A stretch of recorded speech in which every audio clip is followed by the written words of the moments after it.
சுற்றி சூழல் விழிப்புணர்வு செய்திகள்.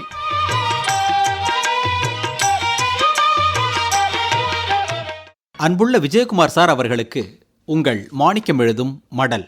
நலம் நலமறிய ஆவல். சுற்றுச்சூழல் என்ற சொல் சுற்றுப்புறங்களை உணர்த்தும் சொல்லாக்க விளக்கமாகும். இது ஒரு ஒருங்கிணைந்த சொல்லுன்னு கருதப்படுது. அதென்ன ஒருங்கிணைந்த சொல்?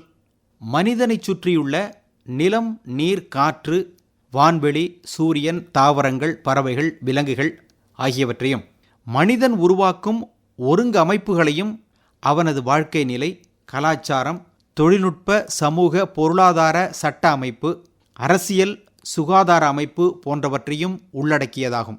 ஐக்கிய நாட்டு சுற்றுச்சூழல் திட்டம் பூமியை சுற்றியுள்ள எல்லா வகையான பௌதீக மற்றும் உயிரிகள் இணைந்ததே சுற்றுச்சூழலாகும்னு விளக்குது.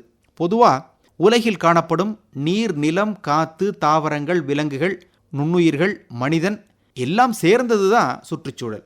விஜயகுமார் சார், இதில் அதாவது நமது சுற்றுப்புறத்தில் மாசு ஏற்படுவது யாராலன்னு கொஞ்சம் சிந்திச்சோம்னா நமக்கு பதில் கண்டிப்பாக தெரிய வரும். எல்லா உயிரினங்களும் இயற்கையின் நியதிகளுக்கு கட்டுப்பட்டு வாழும்போது உயிரினங்களில் உயர்ந்த இடத்தை வகிக்கும் மனிதன் மட்டும் இயற்கைக்கு புறம்பான செயல்களில் ஈடுபடுகிறான்.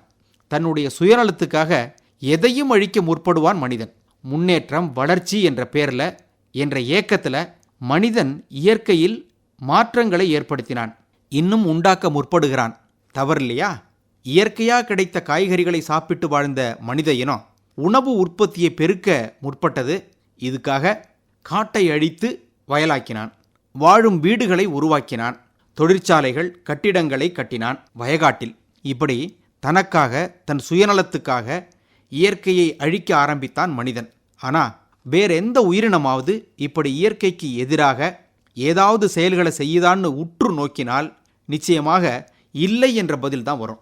இயற்கையை அழித்தும் சமுதாயத்தை சுரண்டியும் மனிதன் தன்னோட ஆதிக்கத்தை வெளிப்படுத்தியதன் விளைவு இயற்கையும் நமது சமுதாயமும் அழிவை நோக்கி செல்கின்றன. விஜயகுமார் சார், நாகரீகம் என்ற பேரில் நுழைந்த அறிவியல் பல வழிகளில் மாற்றங்களை ஏற்படுத்தி இன்னைக்கு உயிர்கொல்லிகளாக மாறி வருகின்றன. இதனால் நாம் இயற்கையிலிருந்து விடுபட்டு செயற்கை வாழ்வை கொஞ்சம் கொஞ்சமாக உருவாக்கி கொண்டிருக்கிறோம். இதன் காரணமாக நமது மனித இனத்தின் எதிர்காலம் கேள்விக்குறியாயிட்டிருக்கு. இதை உணர்கிறோமா? கேள்வி கேட்பது உங்கள் மடல் மாணிக்கம்.